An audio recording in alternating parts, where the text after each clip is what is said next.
For me, a good acoustic guitar string really lets the instrument speak. I've been playing D'Addario strings pretty much since I first started to play.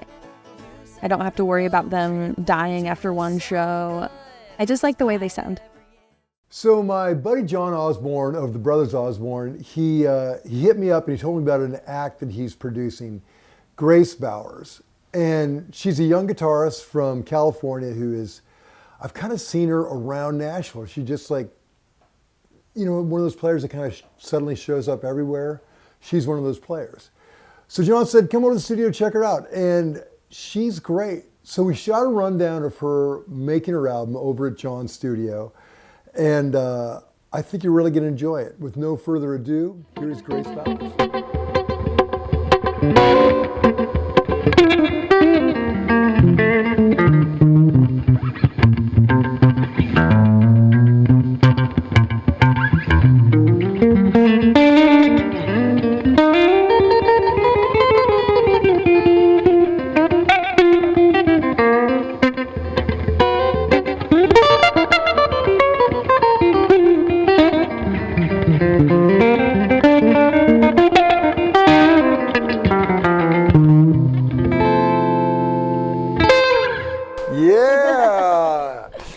I'm John Bohlinger with Premier Guitar. We're at Pine Box Studio and I'm with Grace Bowers. Grace, thanks so much for, I know you're tracking and it's busy, but I'm so glad you let us come in, invade your space and, you know, talk about the whole thing. Yeah, thank you.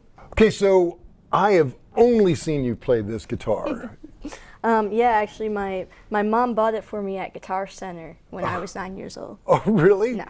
I got this guitar 2 years ago at when I went to New York, and I was doing some session work, and at the end of it, the guy who was having me do it comes up with a guitar case and says, "This is for you." And at that point, I didn't like own a nice guitar or anything. I mean, I had some great guitars, but it was nothing like this is a 1961 SG. So yeah. I opened it up, and this guitar was in there, and I almost started crying because it was just my dream guitar. Right. And I pretty much only play it like at shows. This is the only guitar I'll play for like 2 hours straight. So yeah, I get it. It's really special. Well, and okay, so it's kind of amazing that you just ended up with the perfect guitar in this sort of, I don't know, like destiny. Yeah. Because that little 1961 neck has got to feel so comfortable, right? It does, yeah. It has a super duper thin neck. And everyone who plays it always complains about how low the action is, but I actually really like that. Yeah. They also always say it needs a refret, but I kind of like the dull frets on it too. Yeah. So it was meant to be. Yeah, perfect. And I like that the whammy bar, not hooked up, but still always at the ready. Yeah, actually, that's because when I got it, it didn't have it on, but it came with the 61 case too. Oh. And I opened it up, and this was just sitting in there, like even the screws. Oh, that's great.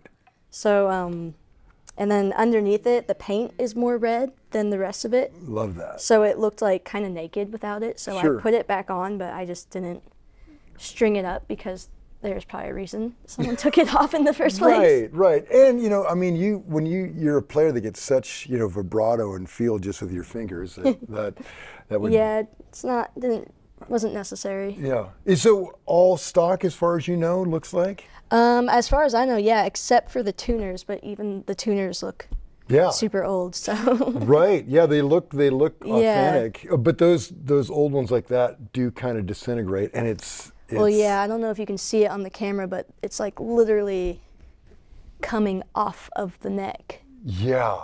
So, we'll probably need to be fixed at some point. Yeah, right. Yeah, backstage, right, 10 minutes before you go on. You just tuners fall off. Yeah. Okay, well that is fabulous. That is your main. So on your album you're doing right now with John Osborne, you're tracking primarily with that, but you've got a couple others to go to. Yeah, actually, that's kind of funny you say that because I've been using this 335 more than my SG. Oh. I don't know why. They kind of feel very similar. It's just that's because that's a 1960 as well, right? I think so, yeah, 1960. Yeah. So yeah, probably has a similar neck profile. Well, let's see that thing. It is not mine. It's John Osborne's guitar that he's been letting me use. And That's a good producer. yeah, we've recorded 3 songs on it so far. Oh wow, great. That were entirely this guitar. So big adjustment going from that tiny body to that big one. Yeah, when I don't adjust my straps when I'm setting up with it, it's like up to here on me. Right, right, yeah. It is cool though, because it has such a different sound, the humbuckers versus the P90s on here, and it serves some songs better than the SG would, which is why I've been using it. Sure. Well, let's hear that thing a little bit.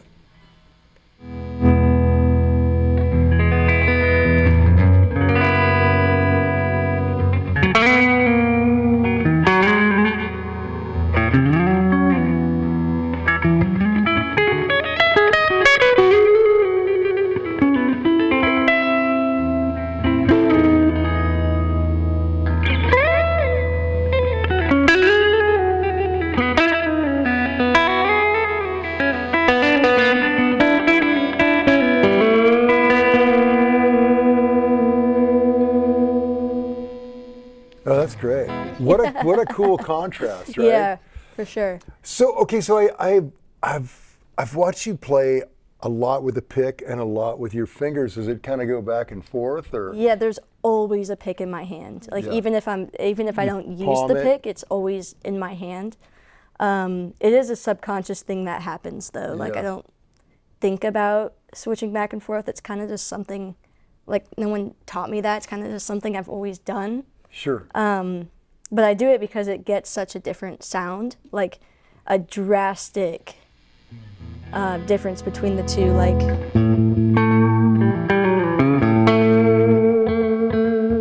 Like so if I want like a softer, kind of cleaner touch, I'll finger pick it. Yeah. And then I use it a lot to, like, when I'm building a solo, I'll usually always start out finger picking. And then, you know, by the time, like, at the peak of the solo, that's when I'll bring out the pick to really, like, kind of dig in more. Sure. What picks do you use? I don't know what pick this is because it has nothing on it. You're not, like, a real loyal to one? No, I usually use thicker picks. Yeah. I can't use bendy ones because Sure. I don't know, I just can't. Yeah, no, I totally get it. But yeah, I'm not too picky about my picks. How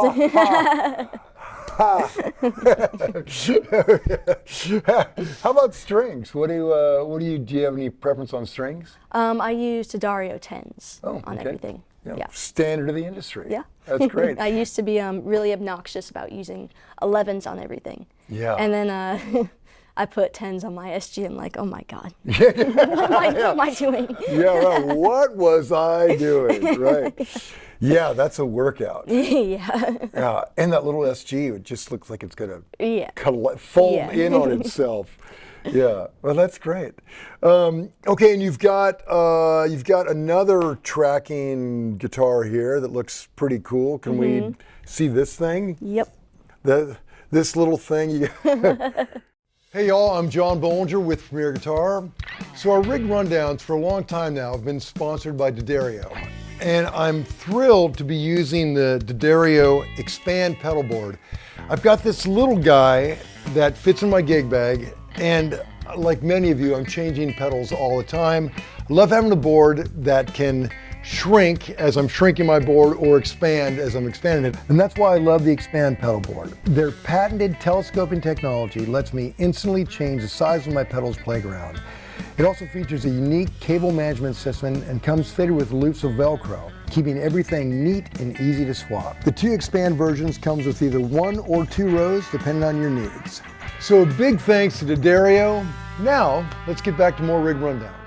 Okay, Grace, well, tell me about this guitar. This is a 59 Les Paul named Gemini from Cesar's personal collection. Wow. That he is letting me borrow for a song. Great. Cesar is the CEO at Gibson, the guy who is running the whole ship and doing amazing work right now. God. Okay, so have you ever played this guitar before? I have, actually. I played it, it's been a while. It's probably like a year and a half ago when I played this guitar last. Wow. Yeah. Okay. Well, let's hear what that thing does. You mind if I turn? Oh, no, pedal no, dude. So far, right now, up to this point, you've just been straight into your amp, which we'll get Yeah, into let's a little put bit some later. Dirt on it. Yeah, here's this thing does.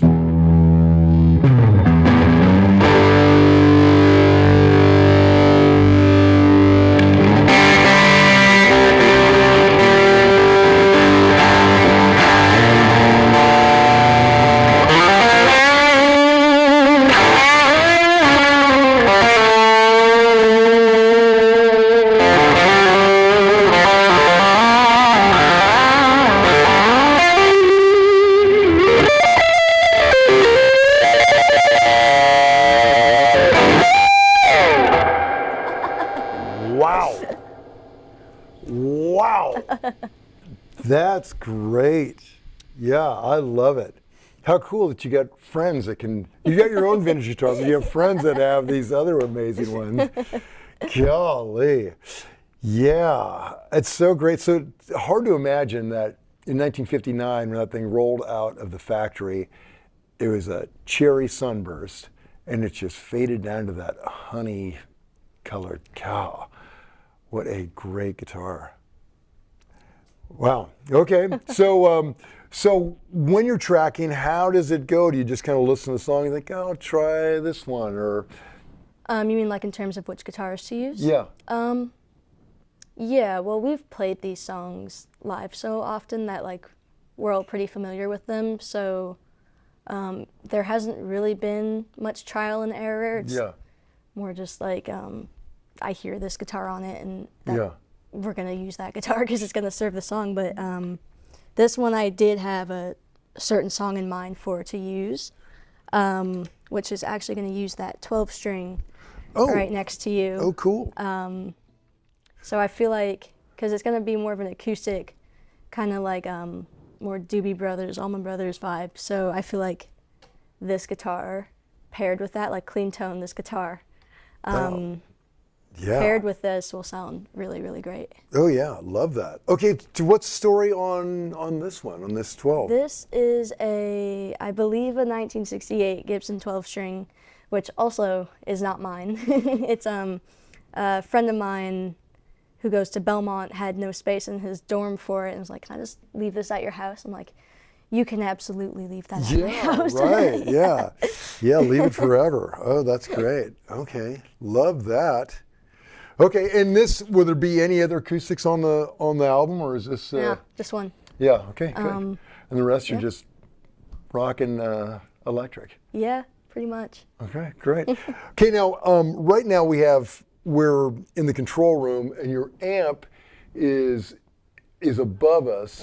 What amp are you running right now? That is a Fender Reverb Deluxe. Okay. I think.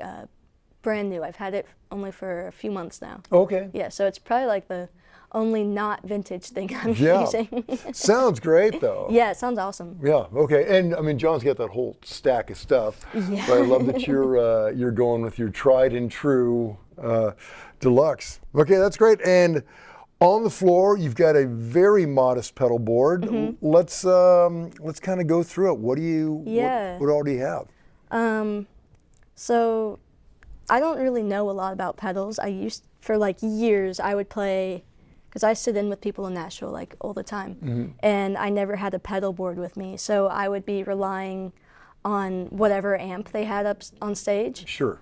And I learned my lesson very fast that doesn't always work out. Right. So I'm like, I need something that I can have some control over when I'm in an uncontrolled situation. Yeah. So at first, it was just this Nightshade wah pedal, and then I have an Echoplex that's sitting over there that we took off right now. So it was just those 3 pedals. So the Nightshade Overdrive? Yes. Okay, tell me about that. What? I'm not familiar with that pedal. Yeah, it's just, I wasn't familiar with it either, actually. It's just an overdrive, but I like it because I actually just got this blue pedal called, a Tone Job, because I used to just use this one and have it on all the time. Yeah. And since I use my volume knobs on the guitar So often I would usually be playing most of the time with it at like 3 or 4 for like a cleaner tone, and then when I needed to get some more dirt out of it, I would just turn it up. Sure. But I put this blue pedal on there because it kind of rounds it out a bit, so I don't always have to have this one on. And then when I turn this one off to go to this one, the volume difference isn't so drastic. Sure. So these two are the two that I like always have on. Yeah. Okay. So you run both of them on most of the time together? Most of the time. When I'm playing rhythm, it's just this one on. Oh, and okay. then leads, I'll switch to this one. Let's hear the tone job a little bit just by itself. Do you want to keep playing on Gemini, or do you want to go back to your SG? Let's do the 335. Oh yeah, good idea. Okay, so now 335 going into the Earthquaker device tone job. Let's hear what this is.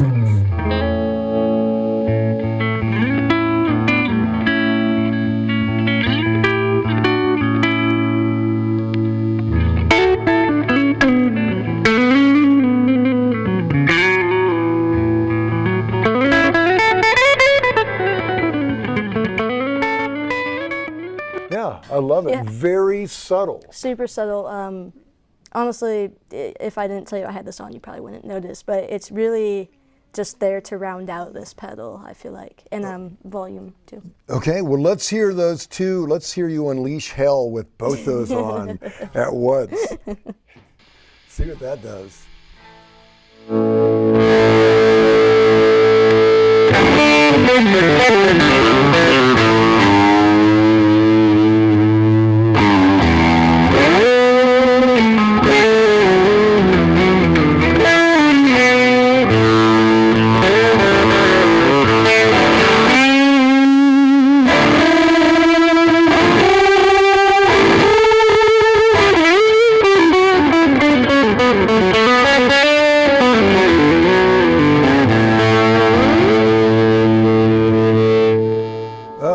Sounds great.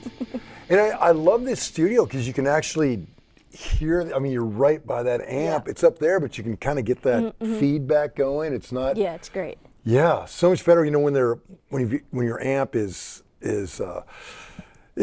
boxed off in a little room. And Yeah, I told John specifically, I'm not recording anything if I have to put headphones on. yeah. Because it's just not the same. Yeah. I have to be able to hear the amp while I'm recording. So this was a good solution. Right, and John's like, I get it. Yeah. Yeah. Oh, that's great. Okay. All right, so those pedals and the Crybaby in white, which I've not seen, but it's very cool. Yeah, I haven't seen it in white either, honestly. This was something that They just sent it to you Dunlop. like that, and you're yeah, like, Dunlop gave it to me, and it's the buzziest, loudest wah I've ever heard. Like here, listen. oh, good. And this is straight into the amp. Like if I turn on, it's really loud. But when you're actually playing with it, I like it because it's not that in your face. Yeah. Like here, it's just. Yeah, give us an example.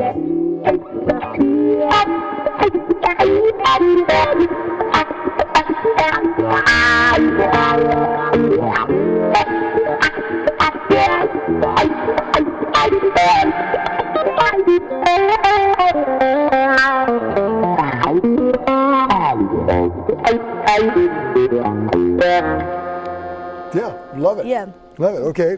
That and the I love this, the other ingredient, two phase 90s. Yeah. Well, normally I just have that one. The little guy. The little one. But then John took out this one. Like you have to hear this, and we discovered there's not that much of a difference between the two. I forget how old this one is. Yeah, that looks like the original script. I think it is.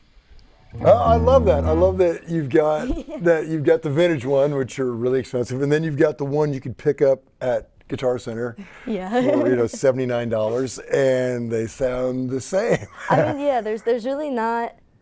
I think we ended up using the old one for some songs, but there's not that stark of a difference between them, in my opinion. Yeah, good to know. I love Yeah. that. Save me the trouble of buying the old one. That's great. And the other one, love that little small, didn't use up a lot of space, so that's great. Yeah, right. And last ingredient is your Boss digital delay. Yeah, this is actually John's. Normally, right here I have an Echoplex. Yeah, the MXR. Which they kind of do the same thing, but this one we've been using for more like, again, I don't like them to be that noticeable, so this one was just used to get a little bit of slap back. I forget what song we were using on this.